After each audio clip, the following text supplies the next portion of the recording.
નમસ્તે વિદ્યાર્થી મિત્રો, આપણે ધોરણ 11માં વિષય ભૂગોળ એમાં 8મો પાઠ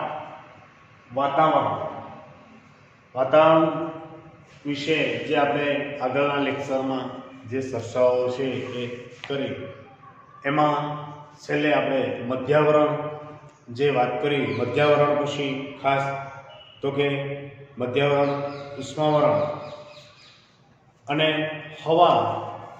હવામાન વિશેની જે ચર્ચાઓ છે એ આપણે કરેલી. હવામાનમાં આબોહવાના તત્વોમાં સૂર્યઘાત અને તાપમાન, દબાણ અને પવનોની જે વાત કરી. હવે આપણે જોવાનું છે ભેજ અને વરસાદ, કે ભાઈ વરસાદ કઈ રીતે પડે, ભેજ કઈ રીતે આવે, તો એના વિશે આપણે વિદ્યાર્થી મિત્રો ચર્ચા કરીએ. તો ખાસ કે ભાઈ વાતાવરણમાં આપણે જોઈએ કે ભાઈ વરાળ રૂપે રહેલા પાણીને આપણે શું કહીએ, તો કે એને ભેજ કહેવામાં આવે છે. વાતાવરણમાં વરાળ રૂપે જે પાણી છે એ જાય એટલે એને શું કહેવામાં આવે, તો કે એને ભેજ કહેવામાં આવે. શું કહેવામાં આવે છે? એને ભેજ. આજે તમે જુઓ કે ભાઈ ઉનાળાની ઋતુ દરમિયાન તો કે ખાસ કરીને કોઈ સરોવરો કે સમુદ્ર એક ગરમીને કારણે તપે એટલે એક તો કે બાષ્પીભવન થાય. શું થાય છે એનું? તો કે બાષ્પીભવન થાય અને વરાળ રૂપે શું બને છે એનું? તો કે ખાસ કરીને તો કે વરાળ બને. શું બને છે? વરાળ. આ વરાળ છે એ સીધી ક્યાં જાય છે? તો કે ઉપર જાય છે અને એને કારણે એ ભેજ થાય. શું થાય છે એનો? તો કે ભેજ છે એ તૈયાર થાય છે. તો ભેજનું પ્રમાણ છે એ બાષ્પીભવનની તીવ્રતા ઉપર આધાર રાખે છે કે ભાઈ ભેજ છે એનું પ્રમાણ કેની ઉપર હોય, તો કે બાષ્પીભવનની તીવ્રતા. કે ભાઈ બાષ્પીભવન કેવું છે? સામાન્ય તમે જો સવારમાં ઝાકળ આવે તો ઝાકળ આવે એવું છે તો કે ભેજ છે. ઝાકળ આવે એવું છે તો કે ભેજ. તમે જો ક્યારેક ઝાકળ એવો હોય કે એકદમ પાણીના જે ખાસ કરીને જોઈએ તો વરસાદ કેમ રહ્યો હોય એવી પરિસ્થિતિ છે એ જોવા મળે છે. તો અહીંયા આપણે જોઈએ કે જે બાષ્પીભવન વધારે એમ એ પ્રમાણે આપણે જોઈએ કે એની તીવ્રતા એ પ્રમાણે ભેજ છે એ વધારે જોવા મળે છે. પણ સૂકા રણ પ્રદેશોમાં ઓછા વરસાદને કારણે અને ધ્રુવ પ્રદેશોમાં નીચા તાપમાનને કારણે બાષ્પીભવન છે એ મંદ થતું હોવાથી ખાસ કરીને હવામાં ભેજનું પ્રમાણ છે એ ઓછું હોય છે. ખાસ ક્યાં જોવા મળે છે? તો કે રણ વિસ્તારોમાં. ખાસ તમે જો કે ભાઈ રણમાં તમે જો તો કે રણમાં ખાસ કરીને જોઈએ તો કે વરસાદ ઓછો પડે. અહીંયા રણ વિસ્તારમાં જે વરસાદ છે એ વરસાદ ખાસ કરીને જોઈએ તો કે વરસાદ અહીંયા ઓછો પડે છે, કારણ કે રણમાં એટલો બધો વરસાદ છે એ પડતો નથી. એટલે જ કીધું છે ને આપણને કે ભાઈ રણ પ્રદેશ છે એ રણ પ્રદેશમાં ઓછા વરસાદને કારણે, અને બીજા નંબરમાં તો કે ખાસ કરીને જોઈએ તો કે ધ્રુવ પ્રદેશમાં ત્યાં જોવા મળે છે. તો કે ધ્રુવ પ્રદેશમાં તાપમાન કેવું હોય છે? તો કે નીચું. તાપમાન કેવું છે અહીંયા? તો કે નીચું, કારણ કે ધ્રુવ પ્રદેશ છે, બરફવાળા પ્રદેશ છે એટલે તાપમાન નીચું હોય, કારણ કે સૂર્યના કિરણો ત્યાં કેવા પડે છે? ત્રાંસા. કેવા પડે છે ત્યાં? તો કે સૂર્યના કિરણો ત્રાંસા પડે છે, એને કારણે તો કે તાપમાન છે અહીંયા નીચું હોય એટલે એને કારણે તો કે અહીંયા બાષ્પીભવનનું પ્રમાણ ઓછું હોય છે.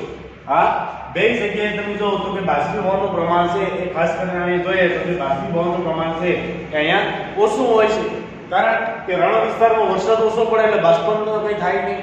પાણી જ ન હોય તો બાષ્પીભવન છે એટલું થતું નથી. અને બીજા નંબરમાં ધ્રુવ પ્રદેશોમાં તો કે બરફ છે, એને કારણે તો કે એના કિરણો, સૂર્યના કિરણો ત્રાંસા પડે, એને કારણે પણ ત્યાં ગરમી એટલી હોતી નથી, એટલે ત્યાં બાષ્પીભવન છે એ ઘણું બધું ઓછું હોય છે. એટલે ખાસ કરીને છે કે ત્યાં ભેજનું પ્રમાણ છે એ ત્યાં ઓછું છે, તેથી ત્યાં વરસાદે ઓછો પડે. એને કારણે ત્યાં વરસાદે ઓછો પડે, કારણ કે ભેજનું પ્રમાણ જ્યાં વધારે હોય ત્યાં વરસાદ વધારે હોય છે. ભેજનું પ્રમાણ જ્યાં વધારે છે ત્યાં વરસાદનું પ્રમાણ છે એ વધારે જોવા મળે. તો એ જ પ્રમાણે છે કે ભાઈ વિષુવવૃત્તીય જે ખાસ કરીને પ્રદેશો છે, જે વિષુવવૃત્તીય જે પ્રદેશો છે એમાં તો કે સૂર્યના જે કિરણો છે એ બારેમાસ કેવા પડે છે? લંબ પડતા હોવાથી તો કે બાષ્પીભવન છે એ સૌથી વધુ થાય છે.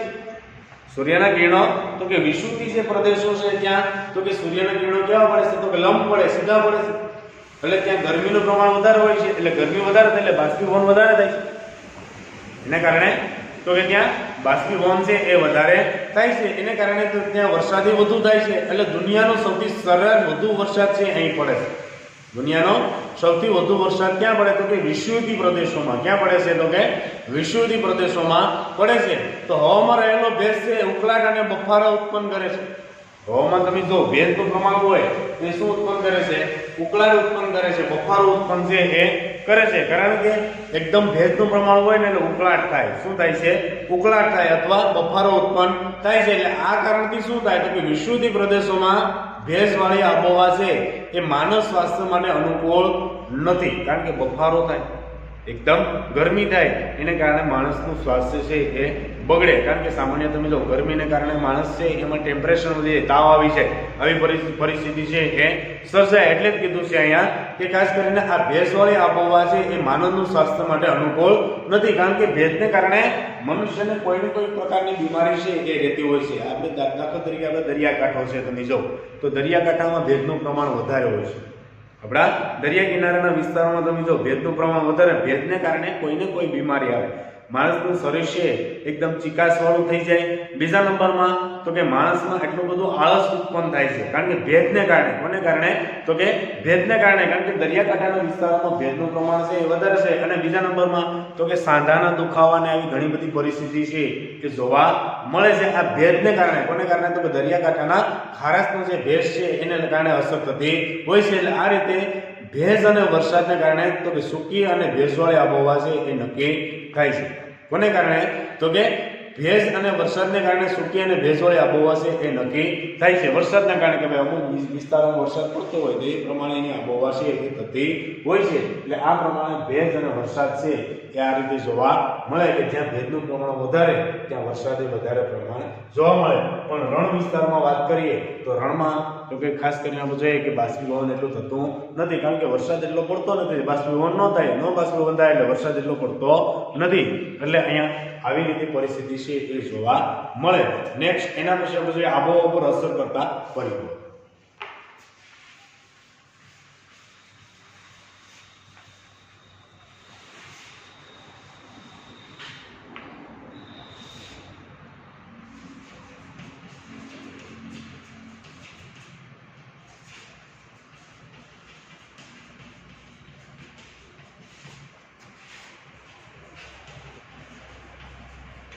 આબોહવા ઉપર કેવી અસર થાય છે આપણે જોઈએ કે ભાઈ આબોહવા પર જે અસર કરતા પરિબળોની વાત કરીએ તો આબોહવા પર જે ખાસ કરીને જોઈએ કેવી કેવી અસરો છે થાય તો આબોહવા છે એના તત્વો અને પરિબળો છે એ વચ્ચે તફાવત છે. આબોહવાના જે તત્વો છે અને એના જે પરિબળો છે એની વચ્ચે તફાવત છે. કે આબોહવાના તત્વો તો કે આબોહવાનું નિર્માણ કરે છે. આબોહવાના તત્વો શું કરે તો કે ભાઈ આબોહવાનું નિર્માણ કરે છે. જ્યારે આબોહવાના જે પરિબળો કે એના તત્વો પર અસર કરે છે. આબોહવાના પરિબળો તો કે એના ઉપર સીધી અસર થાય છે. તો આબોહવા પર અસર કરતા પરિબળોમાં આપણે જોઈએ પહેલું તો અક્ષાંશ. શું જોવા મળે છે તો કે અક્ષાંશ. તો અહીંયા આપણે જોઈએ કે ભાઈ અક્ષાંશ પેલો મેન કે ભાઈ અક્ષાંશને કારણે પણ એની બહુ અસર છે, આબોહવા પર અસર છે એ થતી હોય છે. અને આગળ આપણે વાત કરી કે જ્યાં ઉષા અક્ષાંશ છે એને કારણે આપણે જોઈએ કે ત્યાં ખાસ કરીને જોઈએ કે સૂર્યના કિરણો છે એ ત્રાંસા પડતા હોય છે. એ પ્રમાણે ત્યાં ગરમીનું પ્રમાણ ઓછું હોય છે. જેમ દાખલા કે હિમાલય વિસ્તાર છે કે આપણા જે ઉત્તરના જે રાજ્યો છે અમુક હિમાચલ પ્રદેશ, ઉત્તરાખંડ છે તો એવી સ્થિતિમાં છે કે પેલા અક્ષાંશની વાત કરીએ કે ભાઈ આબોહવા અક્ષાંશ આબોહવા પર અસર કરનારું મહત્વનું પરિબળ છે એ કહેવામાં આવે છે. આબોહવા જે અક્ષાંશનું મહત્વનું પરિબળ છે એ કહેવામાં આવે છે. તો અહીંયા પૂછાય કે ભાઈ વિષુવવૃત્તીય પ્રદેશોમાં તો કે સૂર્યના કિરણો છે એ લંબ પડતા હોવાથી કયા પ્રદેશોમાં તો કે ખાસ કરીને વિષુવવૃત્તીય પ્રદેશોમાં.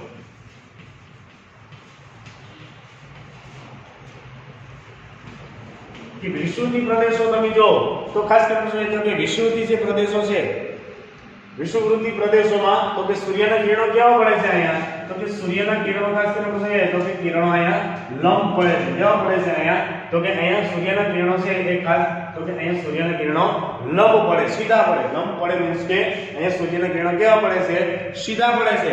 એટલે અહીંયા પૂછાય કે ત્યાં ગરમી વધુ પડતી હોય છે. એના કારણે શું હોય છે તો કે અહીંયા ગરમી વધારે હોય છે. શું જોવા મળે છે અહીંયા તો કે આ પ્રદેશોમાં તો કે ગરમીનું પ્રમાણ છે એ ખાસ તો કે વધારે જોવા મળે છે. એટલે બાષ્પીભવન વધારે થાય અહીંયા તો કે બાષ્પીભવનનું પ્રમાણ છે એ વધારે જોવા મળે. કારણ કે અક્ષાંશ પ્રમાણે તમે જો તો કે અહીંયા બાષ્પીભવનનું પ્રમાણ છે એ વધારે થાય છે. એટલે વરસાદ પણ વધારે પડે, અહીંયા ગરમી વધારે પડે એટલે બાષ્પીભવન વધારે થાય, બાષ્પીભવન વધારે થાય એટલે શું પડે છે તો કે વરસાદ. અહીંયા ગરમી પ્રમાણે શું થાય તો કે ખાસ કરીને બાષ્પીભવન થાય, પાણીનું શું થાય? બાષ્પીભવન થઈને શું પડે પાછો? તો કે અહીંયા વરસાદ પડે, ગરમી પડે એટલે એકદમ તડકો પડે એટલે તો કે એ વરાળ રૂપે એ બાષ્પીભવન છે એ થઈ જાય એટલે શું પડે છે? તો કે ખાસ કરીને અહીંયા તો કે વરસાદ છે એ વધારે પડે. આથી આ પ્રદેશોમાં આબોહવા ગરમ અને ભેજવાળી બંને હોય છે. આને કારણે વિષુવતી પ્રદેશોમાં આબોહવા કેવી હોય છે? ગરમી હોય અને ભેજવાળી હોય. કારણ કે બાષ્પીભવન થાય એટલે ભેજનું પ્રમાણ તો રહેવાનું છે. બાષ્પીભવન થાય એટલે અહીંયા તો કે ભેજનું પ્રમાણ છે એ રહે એટલે ભેજવાળી આબોહવા છે એ પણ જોવા મળે છે. તો વિષુવતી પ્રદેશોમાં ધ્રુવી પ્રદેશો તરફ જતા, વિષુવતી પ્રદેશોમાંથી તો કે ધીરે ધીરે આગળ ધ્રુવી પ્રદેશોમાં જતા પછી કે સૂર્યના કિરણો કેવા પડે છે? તો કે ધ્રુવી પ્રદેશોમાં ખાસ કરીને જોઈએ તો કે ધ્રુવી પ્રદેશોમાં તો કે જે સૂર્યના કિરણો છે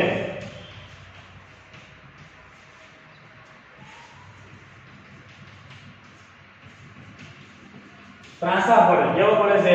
તો કે ધ્રુવી પ્રદેશો છે તો ધ્રુવી પ્રદેશોમાં તો કે સૂર્યના કિરણો કેવા પડે છે? તો કે સૂર્યના કિરણો છે એ ત્રાંસા પડતા જાય છે એટલે ધ્રુવી પ્રદેશોમાં ઉપર સૂર્યના કિરણો સૌથી વધુ ત્રાંસા પડે છે. સૂર્ય ખાસ તો કે ધ્રુવી પ્રદેશોમાં તો કે સૂર્યના કિરણો છે એ સૌથી વધુ ત્યાં તો કે એ ત્રાંસા છે એ પડે છે એટલે બાષ્પીભવન ઓછું થાય. એને કારણે શું ઓછું થાય? તો કે બાષ્પીભવન છે એ ત્યાં ઓછું થાય કારણ કે સૂર્યના કિરણો ત્રાંસા છે, સીધા પડતા નથી, લંબ પડતા નથી. ત્યાં ત્રાંસા પડે એટલે તાપમાન ઓછું હોય છે એટલે ત્યાં બાષ્પીભવન છે એ ઓછું થાય એટલે વરસાદે ત્યાં ઓછો પડે.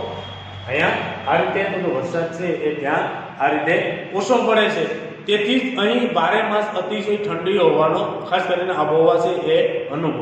ખાસ તમે જો કે ભાઈ તમે ઉનાળામાં પણ હિમાલય વિસ્તારમાં જાઓ, આપણા જમ્મુ કાશ્મીરના અમુક એવા વિસ્તારો છે, પહાડી વિસ્તારો, ઉત્તરાંચલ છે કે આપણે જોઈએ કે આ બધા જે ઉત્તરાખંડ છે એ બધા રાજ્યોમાં તમે જાઓ તો ત્યાં મેજોરિટી છે એ તો કે પહાડી વિસ્તારો છે તો ત્યાં સૂર્યના કિરણો કેવા પડે છે? તો કે લંબ પડે એટલે ત્યાં તો કે ખાસ કરીને કોઈ ગરમી અનુભવાતી નથી. ત્યાં ઠંડીનું પ્રમાણ હોય. તમે ઉનાળે પણ ખાસ કરીને તમે કુલ્લુ મનાલી બધા વિસ્તારમાં તમે જાઓ તો ત્યાં ઉપર છે આમ જેમ ઉપર જાય એમ વાતાવરણ કેવું થઈ જાય છે? તો કે ઠંડુ થઈ જાય. કેવું થઈ જાય છે ત્યાં? તો કે ઠંડુ. એનું કારણ તો કે સૂર્યના કિરણો ત્રાંસા પડે. અહીંયા સૂર્યના કિરણો છે એ ત્રાંસા પડે ધ્રુવી પ્રદેશોમાં, એને કારણે ત્યાં ખાસ કરીને ગરમીનું પ્રમાણ ઓછું હોય એટલે બાષ્પીભવન થાય. બાષ્પીભવન ઓછું થાય એટલે વરસાદનું પ્રમાણ છે એ ત્યાં ઓછું થાય એટલે ખાસ તો કે અહીંયા ઠંડી આબોહવા છે અનુભવાય. એટલે ભૂમધ્ય પ્રદેશમાં 30 થી લઈ 45 અંશ અક્ષાંશ, ભૂમધ્ય પ્રદેશોમાં 30 થી 45 અંશ અક્ષાંશ એના પટ્ટામાં ઉનાળામાં સૂકી, ઉનાળાના ઋતુ દરમિયાન તો કે ત્યાં એ પટ્ટામાં ઉનાળામાં સૂકી અને શિયાળામાં હુંફાળી તથા ભેજવાળી આબોહવા જોવા મળે. ઉનાળામાં તો કે હુંફાળી આબોહવા અને એકદમ ભેજવાળી આબોહવા છે એ ખાસ કરીને મળે. ઉનાળામાં સૂકી આબોહવા હોય જ્યારે શિયાળામાં તો કે ખાસ કરીને આબોહવા છે એકદમ ભેજવાળી અને સૂકી આબોહવા જોવા મળે. આ અક્ષાંશની અસર છે એ જોવા મળે. પછી સમુદ્ર સપાટીથી ઊંચાઈ. નેક્સ્ટ એના પછી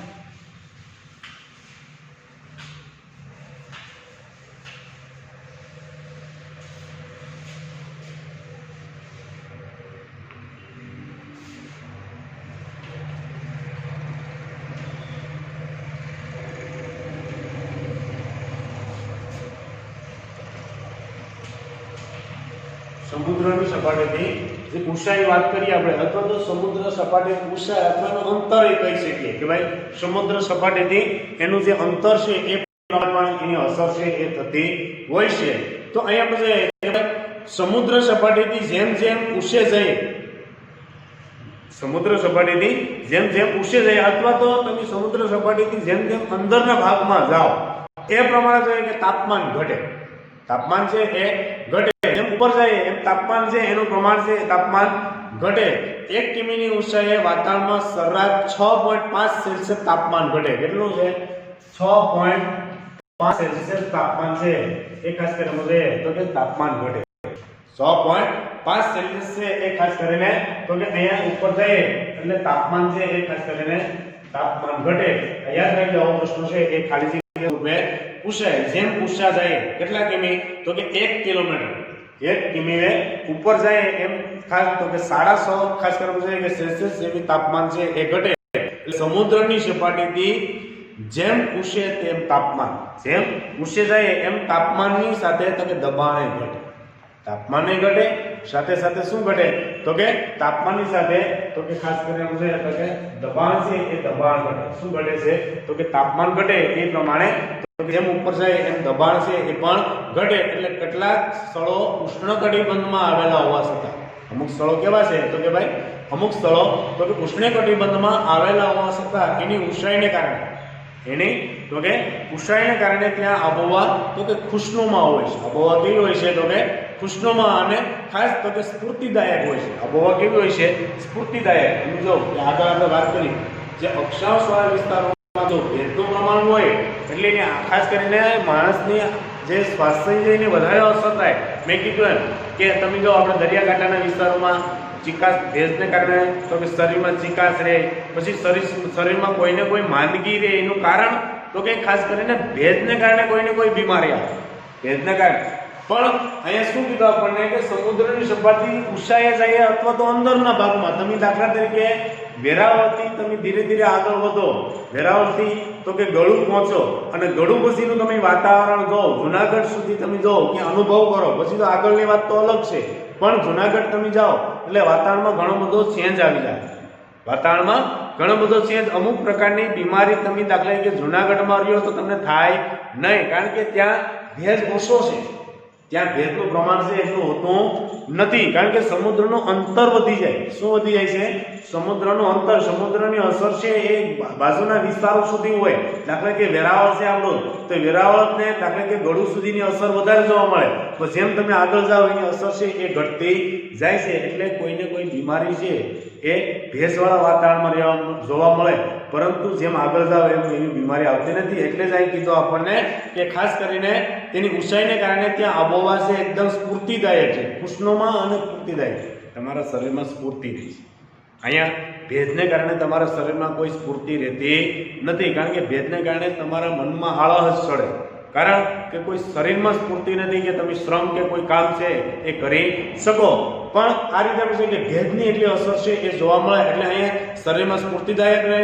એ જ પ્રમાણે દક્ષિણ અમેરિકા ખંડમાં ઇક્વાડોરનું ક્વેટો શહેર, ખાસ ધ્યાન રાખજો. અહીંયા શું કીધું આપણને કે દક્ષિણ અમેરિકા ખંડના ઇક્વાડોરનું ક્વિટો શહેર વિષુવવૃત્ત પર આવેલું હોવા છતાં, ક્યાં આવેલું છે તો કે વિષુવવૃત્ત પર આવેલું હોવા છતાં એની આબોહવા ઊંચાઈના કારણે